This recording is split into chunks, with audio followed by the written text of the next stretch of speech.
ஒரு கமெண்ட்டு ஒரு வீடியோ போட்டிருந்தேன். அதுக்கு கீழே நான் ஒரு படத்தை பற்றி பேசியிருந்தேன். அது உங்கள் சொந்த தயாரிப்பா அப்படின்னு சம்பத் அப்படின்னு ஒரு ப்ரோ கமெண்ட் பண்ணியிருந்தீங்க. அது சொந்த தயாரிப்பு இல்லை. நான் அதில் மியூசிக் பண்ணுறேன். Music director and villain. அப்புறம் பாட்டு எழுதியிருக்கேன், பாட்டு பாடுறேன். ஆனால் படம் பண்ணுறது வேறு ஆள், தயாரிப்பெல்லாம் வேறு ஆள். ஆனால் என்கிட்ட ஒரு 2-3 கதை இருக்குது.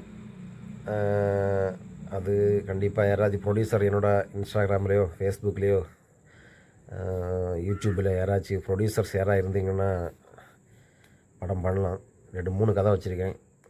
நல்ல ஒரு வெற்றி கதைகள் தான் கண்டிப்பாக. யாராச்சும் ப்ரொடியூசர் இருந்தேன்னா எனக்கு கொஞ்சம் ஹெல்ப்பாக இருக்கும். கண்டிப்பாக அந்த கதையை நான் பண்ண தான் போகிறேன். இப்போ கிடச்சேன்னா ஈஸியாக உடனே பண்ணிடலாம். இல்லைன்னா எப்படி என்ன பணம் ஏதாவது சம்பாதிச்சு கண்டிப்பாக அந்த 3 கதையும் படமாக்க தான் செய்வேன். அது என்னோடய லட்சியம்னு சொல்லலாம். நன்றி.